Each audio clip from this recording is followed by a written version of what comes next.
I should actually see somehow so you can see the tape. Would that be better? Oh yeah, that's true. That you can do that. If it's sorry.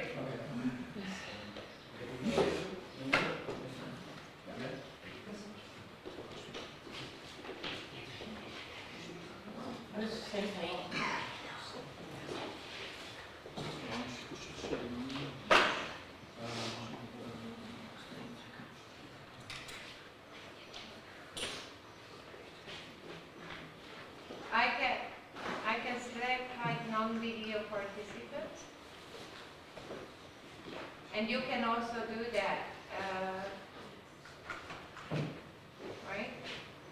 So did that change for everyone now?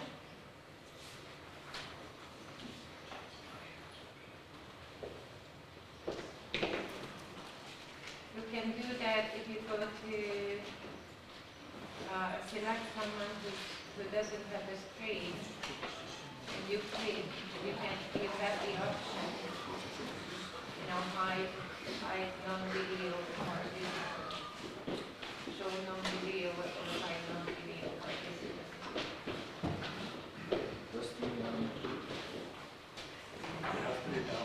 So how can I project? Audio through HDMI. That audio.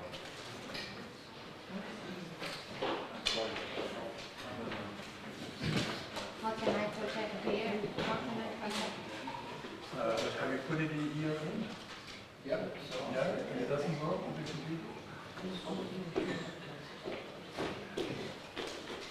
Oh, I need to set up. Is it on? Yeah.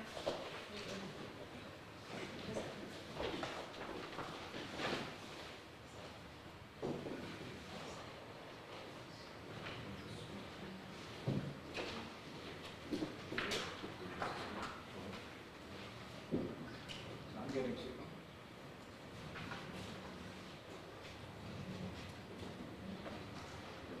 Should we change it on HDMI 1? It should be. Okay, it should be, I guess.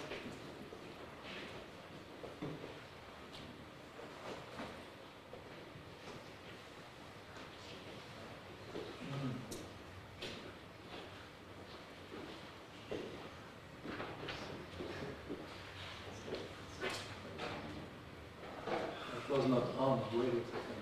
Now it's on. It should.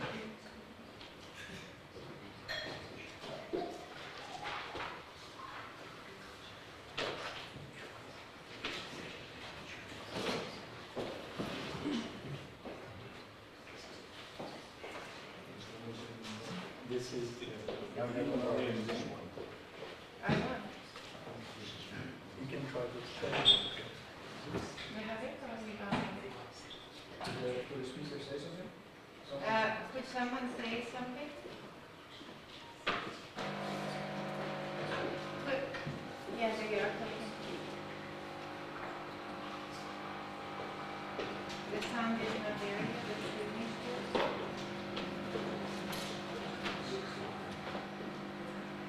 Yeah, the sound is not there.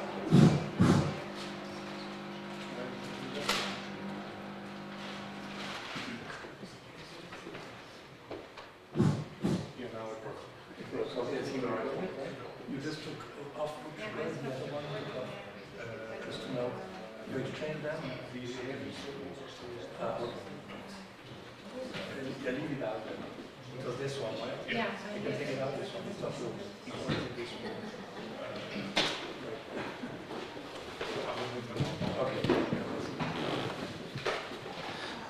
Okay. Dzień dobry Państwu. Już minęła pora startu konferencji. Proszę o cierpliwość. Ostatnie techniczne korekty tu ze strony organizatora. Jak widzicie, Państwo uczestnicy już są gotowi. Proszę jeszcze o chwilę cierpliwości.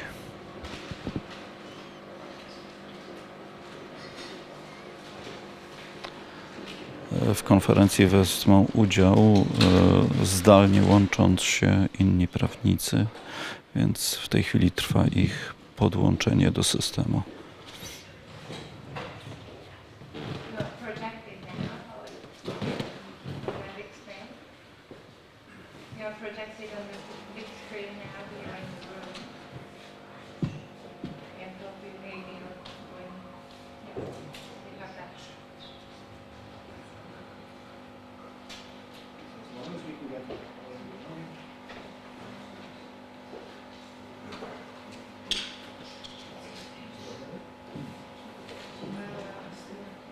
Hello? Can someone say something? Bonjour. Oh, I hear you in the room, I don't hear you. Get it in the room? Yeah,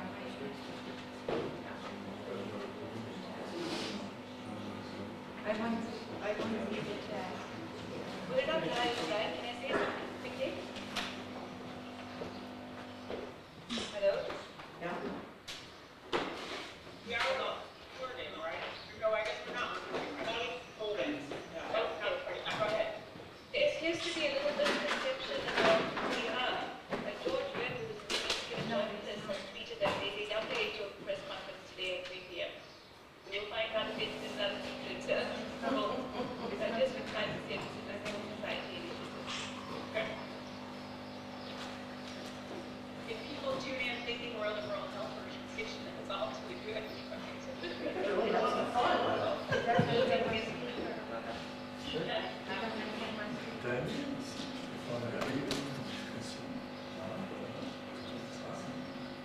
Karen, can you bring your PC here and get that from? Can you get it back on your? Yes, yes. No, you don't have to be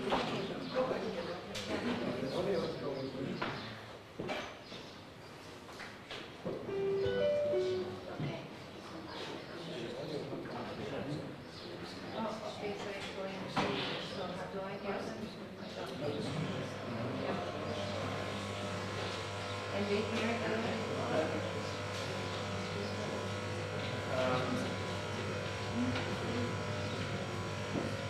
Depends on the laptop. We'll pick up local audio.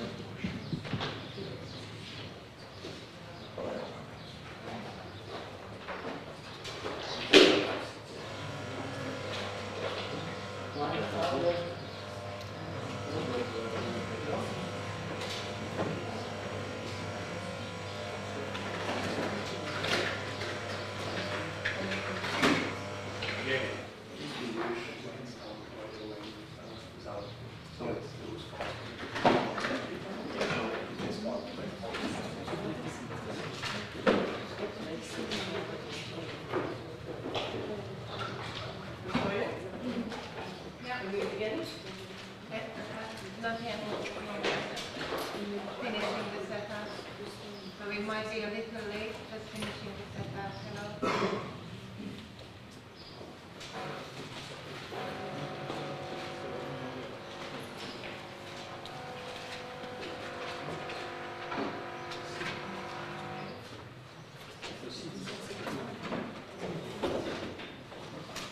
Catherine, are you muted? Yes.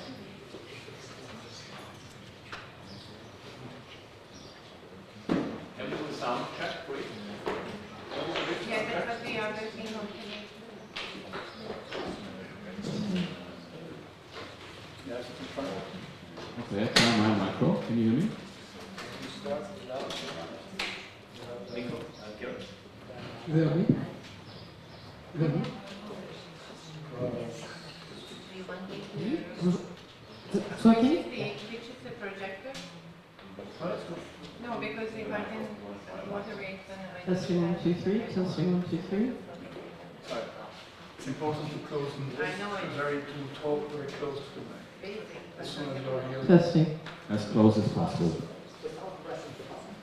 No, you don't need that. Could Mary say something?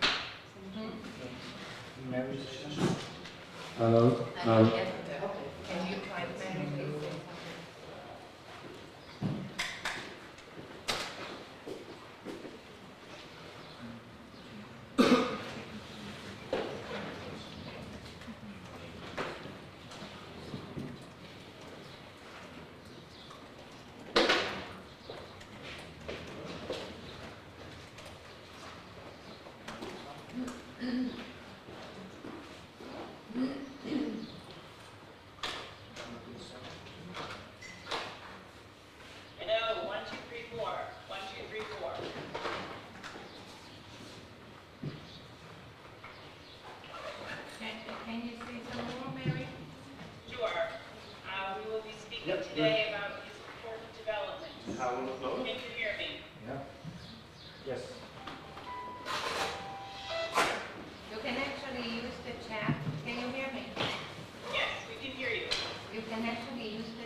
want to see each of the email and all it can. Very good.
Wiesz co, ja w Genewie jestem.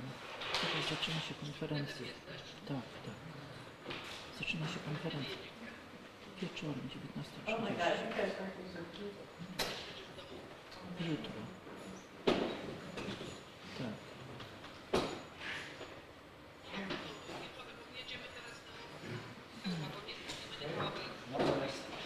To weź trochę książek. Can you speak up? Dobra, już kończysz, na razie. Dobra, cześć. Cześć, muszę kończyć teraz.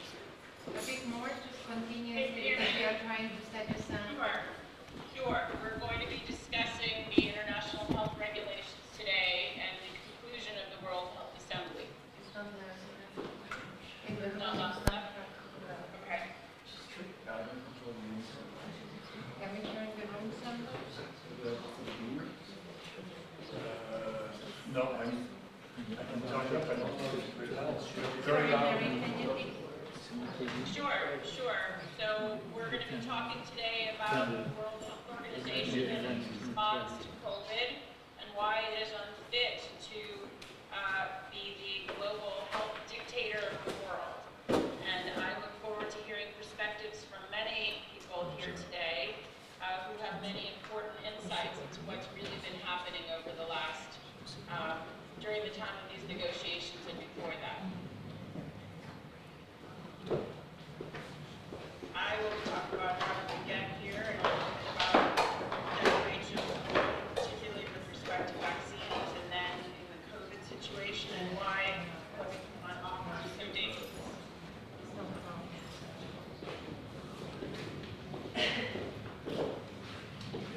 What's the problem, Ursulia?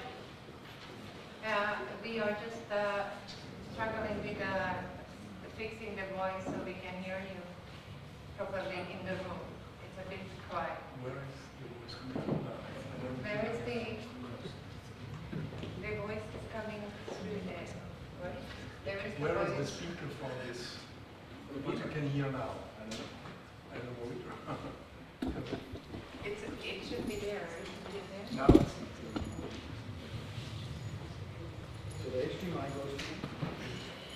We can hear you very well, or I can hear you very well. Maybe the TV. Right? Yeah. Organizator ma kłopot z ustaleniem poziomu głosu na Zoomie, bo jest zbyt niski i stąd się przedłuża start konferencji. Yeah, 1 second, that video. Okay, just want to be sure. I'm not, yeah, I'm trying to, still have to go fix my hair. Can you talk? Can someone keep talking? Sure, I'll keep talking. Yeah. So I want to good. yeah, is that better, Ursulia? Yeah. O, Great. Okay. już uzyskano lepszy efekt, więc jest nadzieja, że zaczniemy.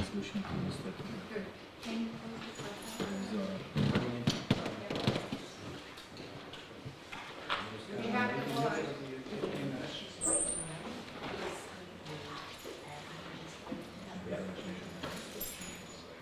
I guess it's a projector, it shouldn't be right. Yeah. That's good.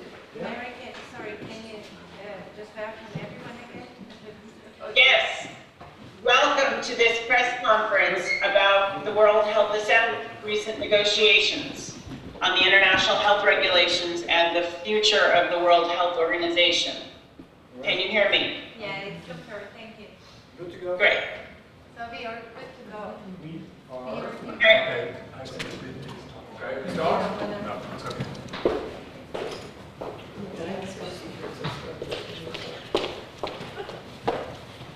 Oh, yeah, presidents, they are sure.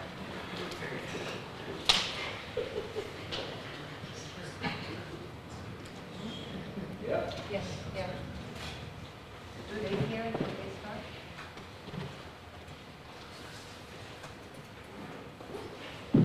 Catherine, can you have your mic on? Testing one. I'm ready as well. Oh, and the two, you want it on? Yeah. Then you're gonna get a reverse. Because it's playing in the room. Oh, okay, Okay. sorry. So I can hear this through my earbuds. Okay.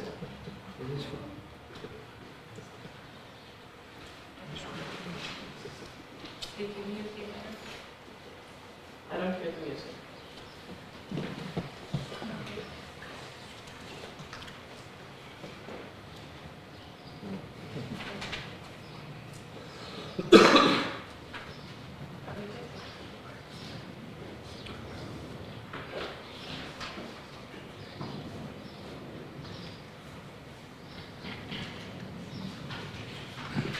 As long as the mics are being used, will we use the mics? Are you testing? Testing? Testing? Yes, this is a test. It works. Recording in progress.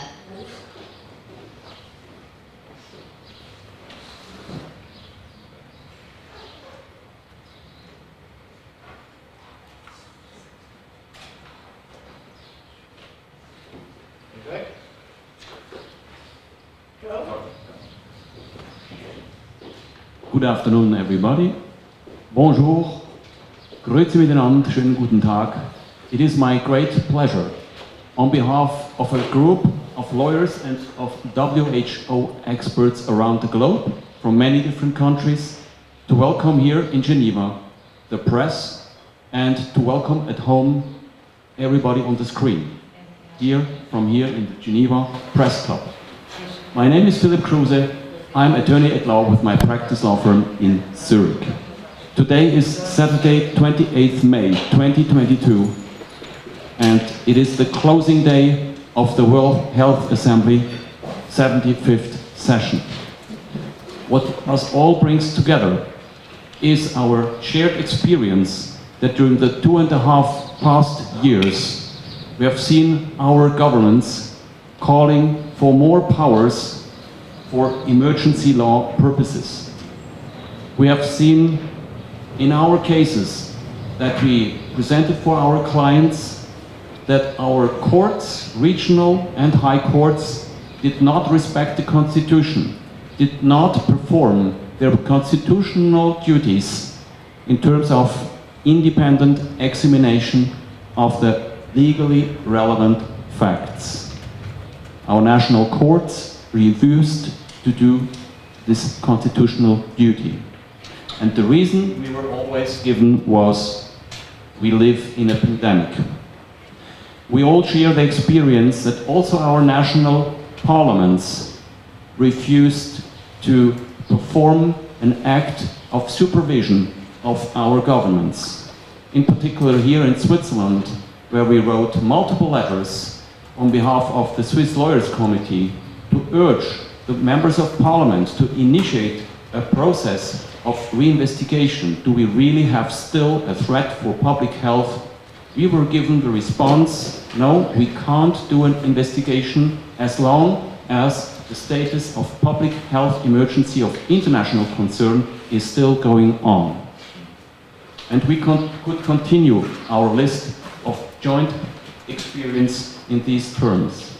The reason, so, why the constitutional order in our countries has been deactivated to such a high degree and associated with it, why we have seen so much harm for society, for public health, for businesses is just one reason and one point, and that is the fact that WHO reserves the sole right to determine, to declare, and to extend the pandemic under the title of Public Health Emergency of International Concern.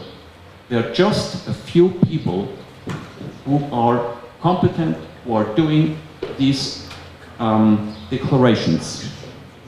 And now, during the past 10 days, this organization has held its World Health Assembly and has discussed, instead of looking back and doing a proper quality control and review their own methods, as it would be normal for every businessman to do, and as it would not be normal as well in public authorities' business. Instead of doing so, they decided we need more powers, we need more funding, we need stronger structures. And this is why we are here. This is what brought many lawyers from different countries together.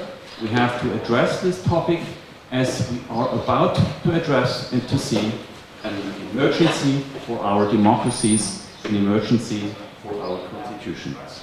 So it is a privilege to introduce you here with to my right to Catherine Austin Fitz from the United States. She's the publisher of the Solar Report.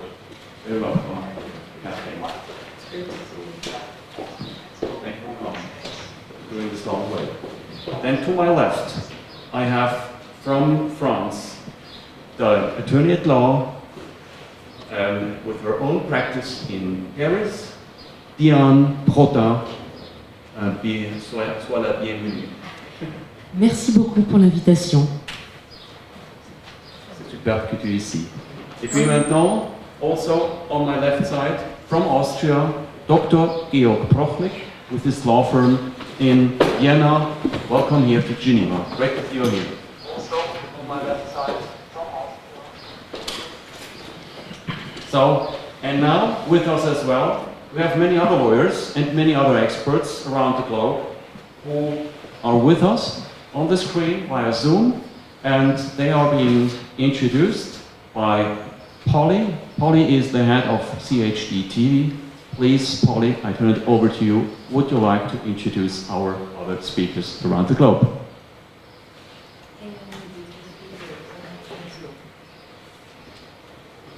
Hello everybody, welcome to all our online viewers.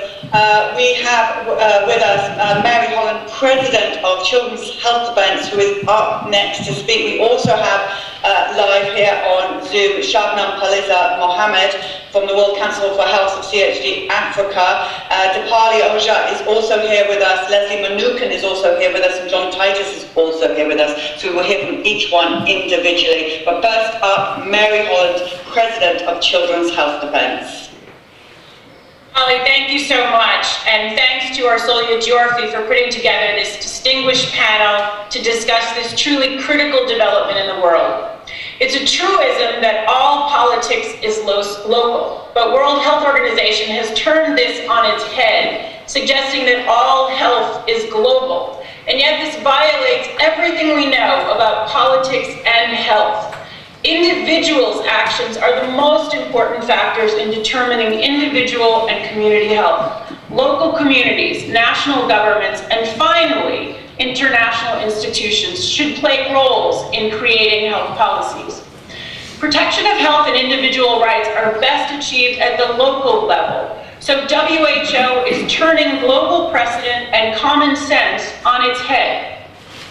I wholeheartedly support international global communication and cooperation. I do believe international institutions are vital in both politics and health, but this communication and cooperation must be on the basis of consent, not coercion. At the heart of the proposals that the World Health Assembly has been considering is removing consent from national governments and providing greater coercive tools to the World Health Organization. This is extremely dangerous. Even more dangerous, from my perspective, is that there is no proposed mechanism for accountability. All of us assembled here know how extremely challenging it is to hold national and regional governmental bodies accountable for the emergency health regulations we've experienced over the last 2 years. Many of us have been challenging the Food and Drug Administration, the CDC, the National Institutes of Health, the European Medicines Agencies, the European Union, and we know just how difficult that is. The notion of suing international bodies located in Switzerland with vast protections would make it virtually impossible to achieve real accountability. How did we get here? The World Health Organization was created in 1948 with the promise of international cooperation. And I believe the World Health Organization has done some things well, particularly in the areas of research and education. However, its reputation is decidedly mixed. I refer people to the important documentary Trust Who, which details the WHO's regulatory capture by industries that the WHO allegedly regulates: big tobacco, big pharma, big tech. The WHO has become captured by big industry proxies, including their proxies, the Bill and Melinda Gates Foundation and Gavi and CEPI and the Wellcome Trust. The capture is absolutely real. And when it comes to vaccines, the WHO has a particularly bad reputation. Vaccines are global moneymakers, and WHO has helped its friends. The WHO's SAGE group, the Strategic Advisory Group experts on immunization, has been instrumental in the globalization of mandatory vaccines. And I don't believe SAGE has ever met a vaccine it didn't like. In 2009, the World Health Organization pushed swine flu vaccines that were made hastily, that terrorized people with the idea that millions would die. They were completely wrong, but many people suffered permanent injuries. The WHO has pushed human papillomavirus vaccines, despite the fact that they've never been proven to prevent a single case of cancer. The clinical trials were fatally flawed, and injuries and deaths have been catastrophic and real. In fact, countries with high uptakes of human papillomavirus vaccine have increases in cervical cancer rates. The WHO has redefined vaccine and pandemic and public health emergency of international concern as it suits its industry masters, making a mockery of language and of the WHO's fitness to lead in international health.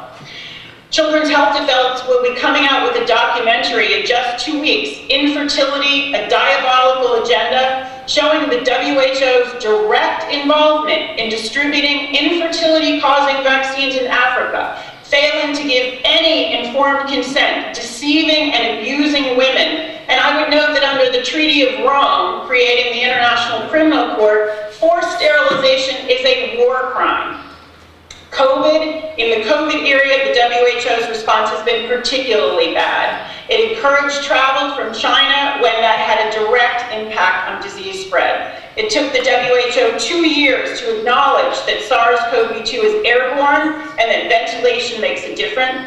It knowingly suppressed early treatments such as ivermectin and hydroxychloroquine that could have saved thousands, if not millions, of lives. It promoted separation of children and parents in quarantine in the name of disease prevention, something that has happened in China and that has prompted global horror at the sight of toddlers being separated from their loved ones. It endorsed virtually meaningless PCR tests under false premises. It's continued to promote shocks that worldwide data suggest are doing vastly more harm than good, actually suppressing the innate immune system and increasing the likelihood that those jabbed will develop COVID or other illnesses, potentially leading to disease, hospitalization, and death.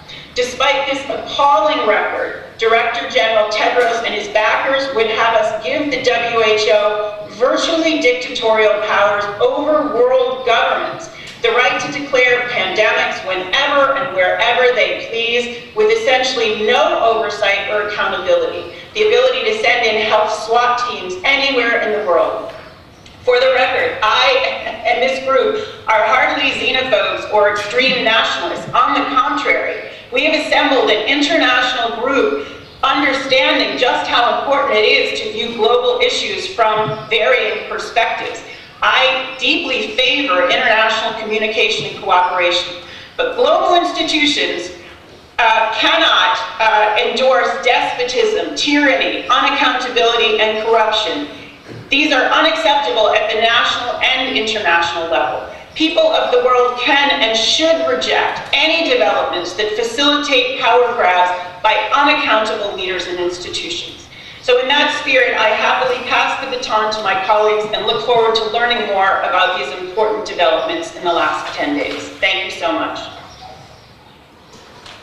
Thank you very much, Mary, for all your contribution. And it is so important to have now a working group that works together, and today's meeting is our kickoff meeting, from where on we take it, as long as we need to bring this message to the people and also to bring accountability to WHO.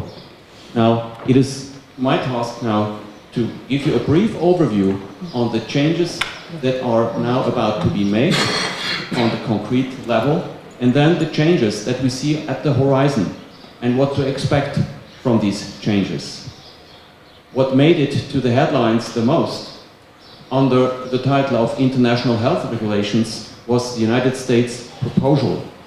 The United States took a fast track by delivering their own proposals of amendment in January this year, which was only made public in as late as April to everybody. That came in the middle of a process that had been initiated exactly 1 year ago by setting up a working group that had to come forward with new proposals to amend the international health regulations. Apparently, that ordinary working streamline was not fast enough, and therefore the United States, the administration of Biden, they came up with their proposal. Luckily, from out of these 13 points of their proposal, the administration withdrew 12 points and joined a group of other countries that came with a counter-proposal just with respect to the rejection period, which is the Article 59, number 1 of the International Health Regulations. And this Article 59, para 1, does now provide a rejection period that so far for the countries to reject new amendments so far is still 18 months to be reduced to 9 months. The United States proposal was 6 months. And then there is, before it goes into force, a period still up to now of 24 months that ought to be reduced to 12 months. This is all what remains from the American proposal in the form of a counter-proposal that was brought forward by a group of states, including the United States, but also Australia, European Union, Japan, Korea, United Kingdom, and so on. But what to expect if we look further into the future? What will happen? Well, the ordinary working group that works on the IHR, International Health Regulations, will continue their work. And they have published, quite understandable, into which direction they want to go. They have submitted their final draft on 23rd May, a week ago, and there you can read that there are 4 main areas of change based on a survey they had done. Interestingly, the survey they had done between December and January this year was only replied by 64 member states. And be aware, there are 194 member states. So talking about democracy, talking about engagement of the countries, if you base your new modifications on participation of just 64 member states, this is a very poor proof of democracy. And another poor proof of democracy, the principle of democracy, is that also non-member states were allowed to join this survey process. And we had altogether, we had 60% non-member states parties that joined this process, and 40% member states. So this is in itself a no-go for an international organization that should actually represent the interests of the countries. Now, in addition to this final report you can read, I just mentioned, we have another paper that contains a lot of hints where WHO wants to lead us, and this is the paper, so-called paper on health emergency preparedness, response and resilience, published in this recent version of 4th of May. And we don't need to go into the details, but I can just tell you that all these proposals lead to the goal to extend the capacities and the competences and powers of the several branches of Recording stopped. of WHO in many different ways, including strengthening independent monitoring. There will be in place where countries will be monitored more strictly than they had before. And most of all, opposed to the situation as we have it today, all the measures and proposals will have a legally binding effect. So far today, the recommendations that are issued by the General Director have not a legally binding effect, and that is clearly the case. And still, we have seen in the past 2.5 years, still under the current system, the member states have treated these recommendations as if they were legally binding. Recording in progress. So, and then there are many more sources where we can draw the conclusion from that WHO is going to extend its powers into every direction. And it's doing so already since 2016. And the main directions actually should give rise to concern, to big concern, and I will tell you why. Number one, with respect to discovery, and with respect to risk assessment, WHO is keen to establish a system of global total surveillance. It's WHO who will in the future define all legal, policy and technical capacities for surveillance on a 24/7 basis. And this is driven by the idea that every member state should be in the position to any time, to monitor and also to deliver information to the WHO on its health status, health situation. Then more also concerning is the fact that it will be WHO to define what virus or subvirus actually will be defined as a threat.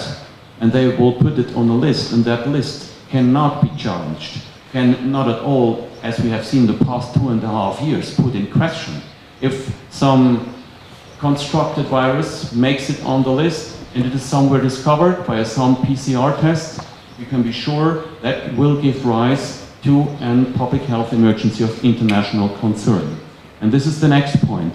The Director General of WHO is vested with an unparalleled executive authority under the international health regulations in the future to declare and recommend emergency status, not only of international concern, but also of regional concern or just intermediary, provisional health emergency status.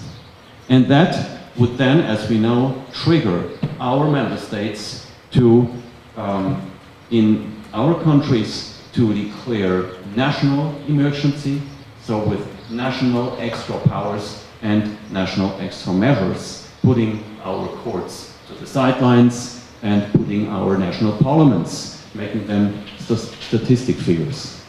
And all of that goes together with a facilitation of, as they called it, procurement and authorization. WHO is engaged actively in promoting and facilitating the delivery of vaccine substances and to make it as easy as possible for the producer to produce and ultimately to deliver these vaccines without proper control whether these vaccines really serve the purpose and whether they would do more good than harm. And this leads me to the final point I make, and I see the slide is already on.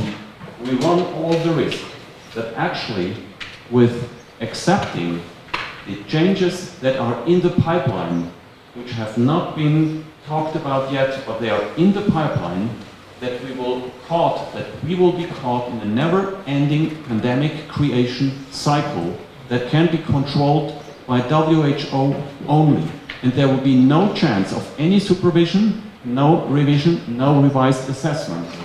From the point of a better surveillance 24/7 to the definition of the disease, and then to the extension of the powers of the Director General to declare alerts in any way and to prolong it. And as you all know, we are still today under a status of public health emergency to the better delivery of the vaccines and to the enforcement also of lockdowns and so on. So that is frightening to me as a lawyer, because that will deactivate with one single declaration. To be clear here, if Tedros is whispering something like pandemic with 1 second, he will shut down for as long he wants our constitutions, our democracies, our businesses, economies, and that will have a big impact, a negative impact also on public health. And so this is now why we are here together, and this is why we are called to action, and we can be sure we do it cross over the globe, over all the countries. Our duty will be, as we call ourselves, we gave the name International Alliance for Justice and Democracy, and our duty will be to first inform the public, that the public can start action and put some pressure on the political level.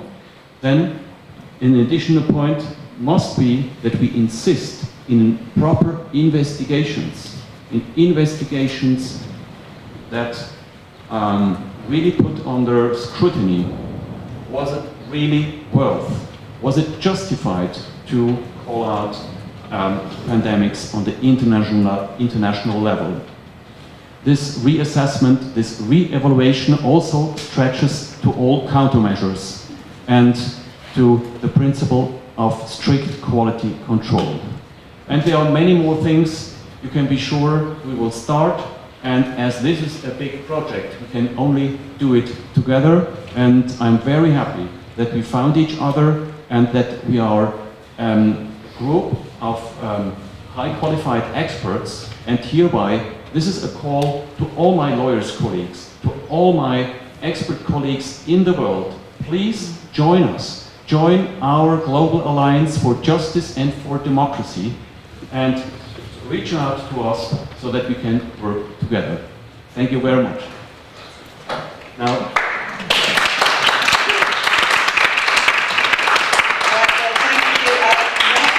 it's my great pleasure to introduce to you Shabnam Palisa Mohammed, World Council for Health and Children's Health Defense Africa. Thank you, Shabnam. Thank you, Polly, and thank you to our brilliant colleagues from around the world, legal and other experts taking the stand for health, for autonomy, and for sovereignty. So this part of my presentation will focus on conflicts of interest within the WHO architecture, as well as certain observations and analysis covered by my colleague Philippe. Controversial proposed amendments to the IHR 2005, as well as a proposed new pandemic accord about which there's been really little to no actual public participation, both facilitated by the WHO, have led to robust discussions and debates about the centralization of health by the WHO, by the United Nations, and of course by the World Economic Forum, and by extension, influential investors. Now, the secretive nature of these processes surrounding both the IHR and the new pandemic treaty strike at the very heart of democracy. Historical complaints about the lack of public participation within the WHO and the United Nations are not new. Several civil society organizations have in the past lodged complaints, but to no avail. The WHO and the United Nations are not built on democratic principles, but rather through monopoly, and more specifically, corporate monopoly. Indeed, it is through a civil society campaign that countries are now objecting to the WHO's infringement of personal autonomy and national sovereignty. I'd like us to first focus on conflicts of interest as it relates to mismanagement and corruption. A previous Director General of the WHO, Margaret Chan, admitted in a must-watch documentary called Trust Who that the WHO has no choice but to go around cap in hand for funding to run its operations. Yet, as India has discovered and reported at the current World Health Assembly number 75, there are several irregularities with the money being given to the WHO. Indeed, this is a serious matter deserving of an investigation by legal and financial experts. It is important to note that the WHO has an established history of maladministration, corruption, and conflicts of interest. What then is a conflict of interest?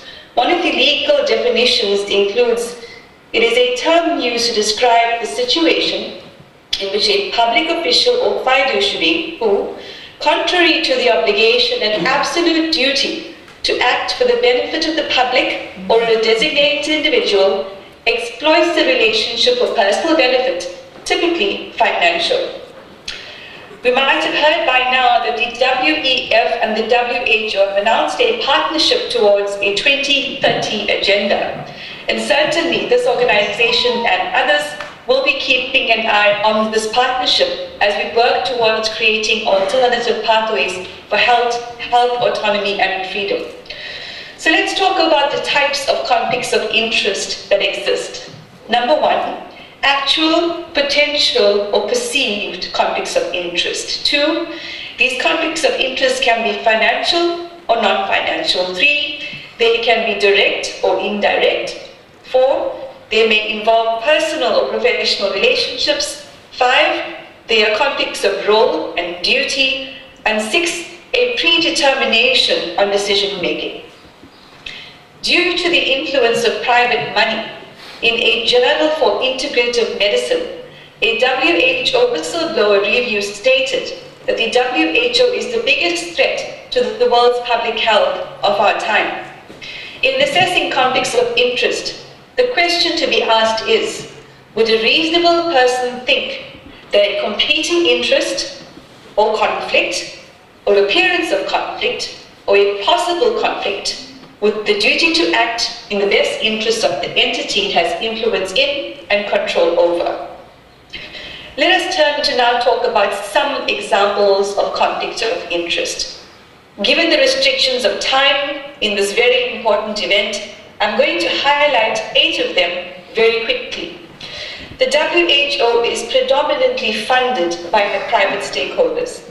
These include the Bill and Melinda Gates Foundation, Gavi, and the Wellcome Trust. Those who have been studying conflicts of interest at an intense level may also realize that these organizations are intrinsically connected to BlackRock and Vanguard. Number 2, the WHO direct contributions to the WHO include Big Pharma via Johnson & Johnson, Merck, Pfizer, GlaxoSmithKline, Sanofi Pasteur, Sinovac, the Serum Institute, and others.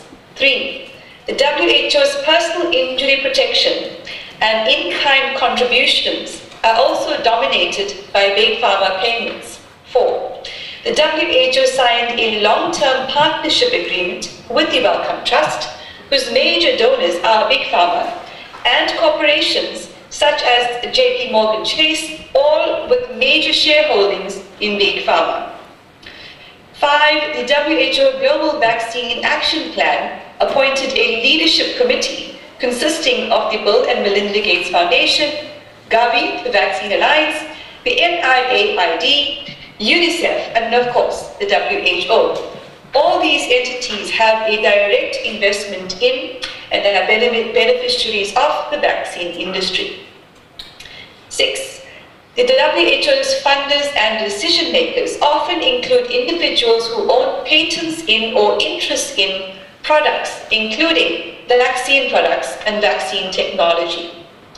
7. There is a veil of secrecy around delegates at the World Health Assembly, and these delegates do not consult with the people of their country before voting on decisions that have considerable and significant impact on health, on autonomy, and on sovereignty. 8. The Director General of the WHO has been accused of people, including his homeland Ethiopia, of the mismanagement of Ebola, the abuse of office, and the support of civil war. A complaint to that effect was submitted, but has seen no outcome. Let us now turn to talk about amendments to the IHR, given this context on conflicts of interest, mismanagement, and corruption. In January this year, the US Department of Health and Human Services submitted 13 amendments to the Director General on the International Health Regulations 2005. Again, due to a concerted and collaborative civil society campaign, 12 of the 13 amendments to the IHR were taken off the table at the World Health Assembly number 75. And certainly, this is an achievement that is worth celebrating. These 13 amendments included an article that would give the Director General Tedros, who has been re-elected, unilateral power to declare actual or potential public health emergency of international concern, also giving affected or potentially affected or suspected to be affected countries a mere 48 hours to respond to an offer for assistance by the WHO. Let me pause at that point to mention that Bill Gates has been busy putting together what he calls GERM, which is a project including 3,000 hand-picked experts that would be deployed around the world in the instance of an actual or potential public health emergency of international concern. This project of 3,000 experts and the costs thereof are going to certainly impact on the national budgets of our health and our countries. Now at the WHA, the World Health Assembly, which has just ended, one article remained on the table, and that being article number 59. In other words, how long countries have to object or to provide a reservation to the IHR amendments in future. Currently, that stands at 12 months. Significantly, a group of countries have proposed draft resolutions which in effect need 4 months to be considered. We may argue that certainly 4 months is not nearly enough time to canvass the views and opinions of sovereign nations and indeed civil society. Ultimately, the working group on the IHR has now decided that the process will be finalized at 2024 at the 77th World Health Assembly.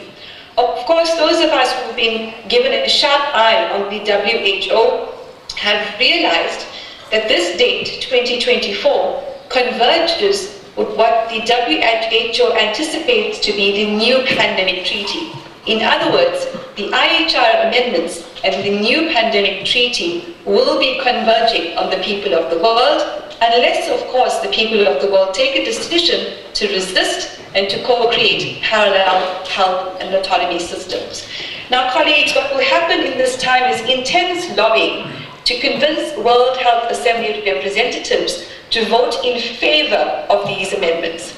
World Health Assembly delegates should remember that the suggestion of sanctions against countries which do not comply with the IHR or the new pandemic treaty have already been raised by EU officials.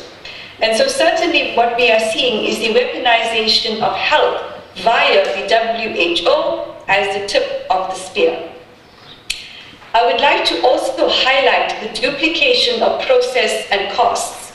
Certainly having both amendments to the IHR as well as a new pandemic treaty, and no doubt a multitude of papers, white papers, policy decisions, meetings, international travel, creates a duplication of process and costs. And so essentially, the WHO is an unending pit of resource wastage that is leaching funds from sovereign nations who would do better to invest those funds into their national health and wellness systems. Although the WHO has no lawful authority over sovereign nations, and ultimately what it does produce are recommendations and not binding decisions. Of course, and it most recently at a press briefing said that it does respect sovereignty and it is passionate about human rights. The fact remains, the WHO is the tip of the spear on the establishment of a one-size-fits-all globalist approach to health, with digital passports and social credits already activated or in planning. This is not health. This is biosurveillance.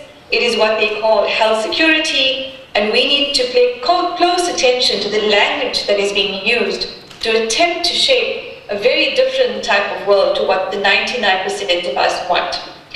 The call to action, colleagues, listeners, and viewers around the world is very clear. Stop the WHO and co-create a better way forward for health, autonomy, and sovereignty. I thank you.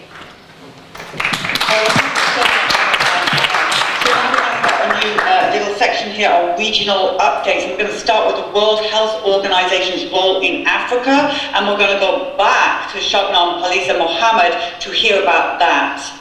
Thank you, Shabnam. Thank you, Polly, and of course to our colleagues. Let us turn to the role of the WHO in Africa. There is much to discuss, so I will make 8 very concise points. 1.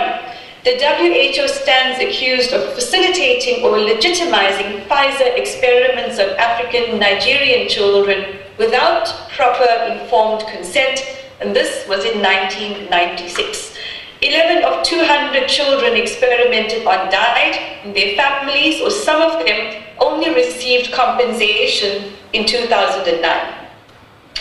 2. The WHO has never demanded accountability for the harm caused to people by big pharma products, including vaccines. 3. A 2019 inquiry based on emails to senior WHO management claimed systematic discrimination against African WHO staff members and that recruitment processes are corrupt. 4. Whistleblowers also allege that money intended for the Ebola crisis in West Africa and the DRC was mismanaged by WHO staff. These claims are not independently investigated. In other words, the WHO investigates itself.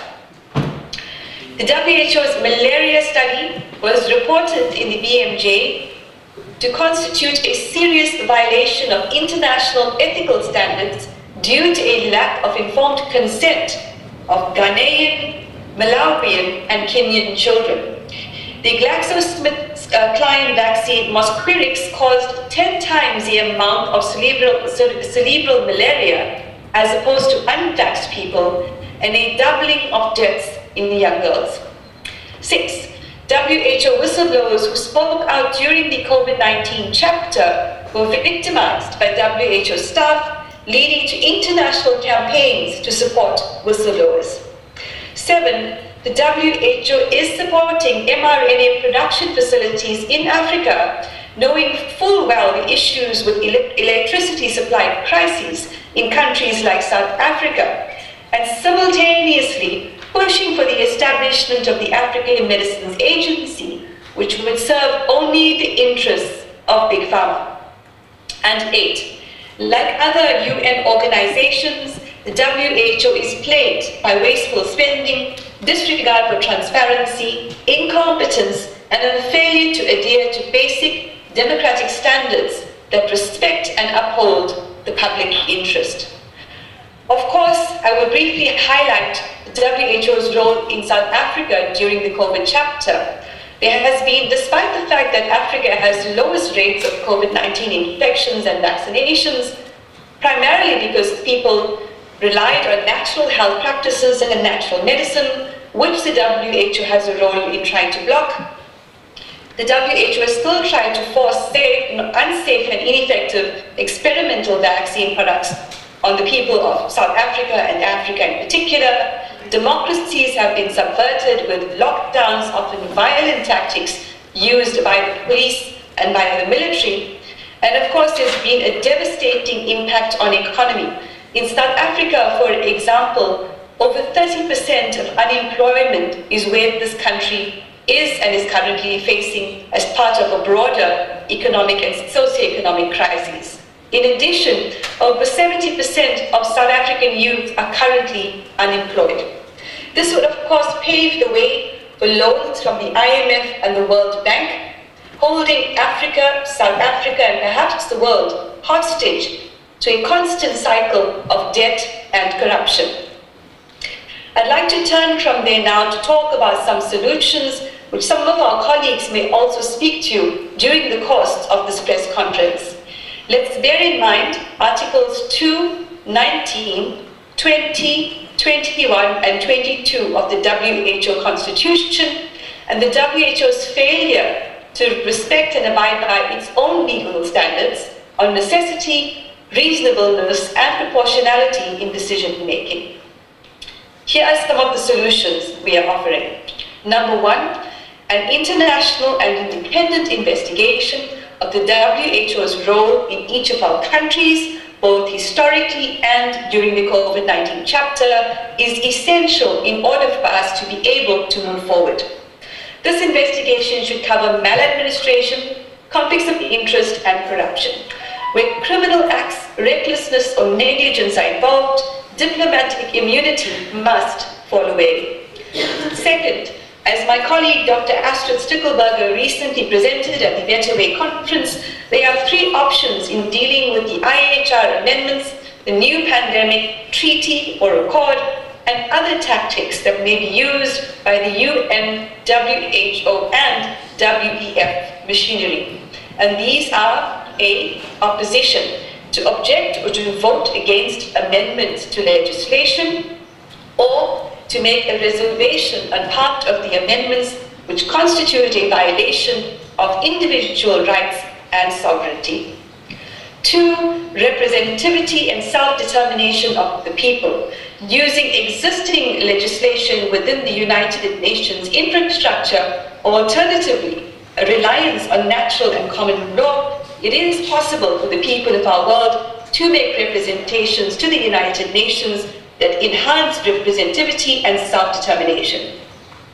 And 3, the option that I and many others advocate for, a defund and exit of the WHO for the following reasons: mismanagement, conflict of interest, corruption, the costs of facilitating and managing these legal or illegal instruments which will run into billions, and of course, the stifling of free speech and information led by the WHO.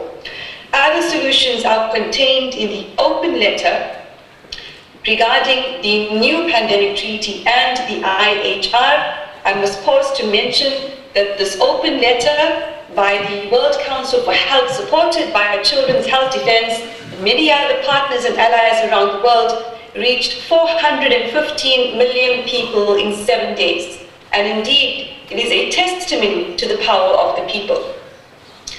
Some of these other actions that can be taken include raising awareness on the ground and online, campaigning through rallies, political mobilization and legal action, collaborating as coalition, exploring activist toolboxes, my apologies, engaging global indigenous leadership, notifying World Health Assembly delegates to oppose amendments, and of course, activating people's parliaments, legislatures or referendums to oppose these power grabs. In closing, certainly the evidence of the failures of the WHO to provide clear and ethical guidance on masks, lockdowns, repurposed medicines, and experimental injections clear impossibility of reform mean that the only way to secure real health is to defund the WHO and exit the globalist machinery. I am of the belief that the proposed IHR amendments and the new pandemic accord have given the world a strong opportunity to do exactly that, to defund and exit, and to build a new and better pathway to health through ethical collaboration untainted by funding conflicts of interest. The call to action is clear. Stop the WHO and co-create a better way for a better world. I thank you. Thank you, Shabnam. The World Health Organization legal battle in India. We have our truly brilliant attorney with us, Dipali Ojha from India. So over to you, Dipali. Thank you, Polly.